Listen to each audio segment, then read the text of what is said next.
இந்திய குடியரசுக் கட்சியின் தலைவர் திரு சேகு தமிழரசன் இணைப்பில் இருக்கிறார். வணக்கம் திரு தமிழரசன். வணக்கங்க. தூத்துக்குடி வன்முறை சம்பவத்துக்கு சமூக விரோதிகளும் விஷக்கிருமிகளும் தான் காரணம். தமிழகத்தில் சமூக விரோதிகள் அதிகரிச்சுட்டாங்கன்னு ரஜினிகாந்த் குறிப்பிடுறார். எப்படி பாக்குறீங்க?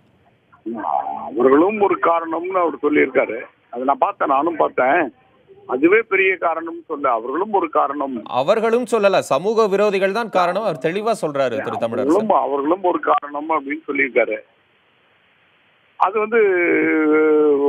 ஒரு இருவர் அப்படிப்பட்ட ஒரு பல்லாயிரக்கணக்கான கூடுறப்போ அப்படிப்பட்டவர்கள் ஒரு இருவர் இருக்கிறதானே அது காவல்துறை கலைந்து எடுத்திருக்கணும்.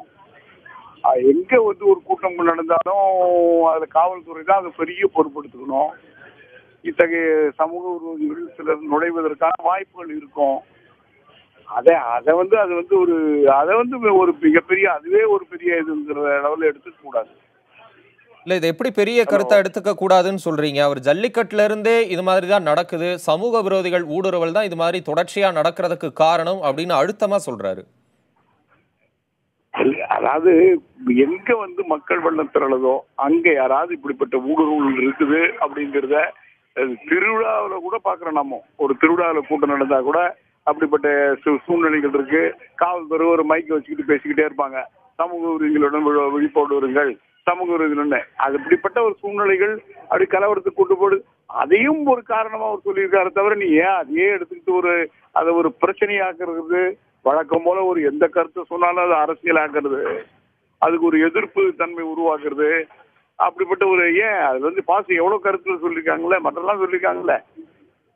இன்னொரு விஷயத்தை அவர் குறிப்பிட்டிருக்கிறார் தமிழரசன். அந்த அரசாங்கம் பண்ணது தப்பு, துப்பாக்கி சூடு தப்பு, இதெல்லாம் பேசுறப்ப அதெல்லாம் சொல்லாம இல்ல, ஒரு கருத்துங்கிறதையே அந்த ஒரு கருத்தை மட்டுமே எடுத்துக்கிட்டு அதை மையப்படுத்தணும்னு ஏன் பேசிட்டு இருக்கணும் இன்னைக்கு?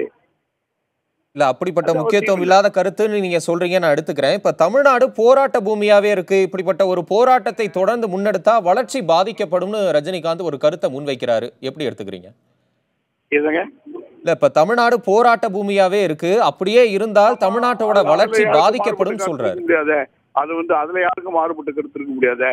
தினமும் போராட்டங்கள் நிகழ்ந்துட்டே இருக்குல்ல. நீங்க ஊடகங்கள் எடுத்துக்கிட்டா, உங்க ஊடகங்கள் எடுத்துக்கிட்டாலும் செய்தி எடுத்துக்கிட்டாலும் தினமும் போராட்டம் நடந்துட்டே இருக்குல்ல. இல்ல, இப்ப போராட்டம் என்பதற்கான ஒரு மாற்று கருத்தை ரஜினி முன்வைக்கிறாரு. நீங்களே கூட பல போராட்டங்களை களத்துல முன்னெடுத்திருக்கிறீங்க, நம்ம எல்லாருக்குமே தெரியும். அப்ப இந்த கருத்தை நீங்க எப்படி சரின்னு ஏத்துக்க முடியும்?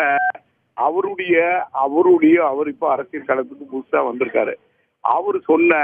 அவருடைய மொழியில அவர் சொன்ன சமூக விரோதிகளும் ஒரு காரணம்ங்கிறது சொல்றத அதையே நீங்க அதை ஏன் ஒரு பெரிதாக்கி அது ஏன் ஒரு எதிர்ப்பு அரசியலுக்கு கொண்டு போய் நிறுத்துறீங்க? அது பல கருத்துக்கள் சொல்றப்போ அதனுடைய ஒரு கருத்துன்னு சொல்லியிருக்காரு.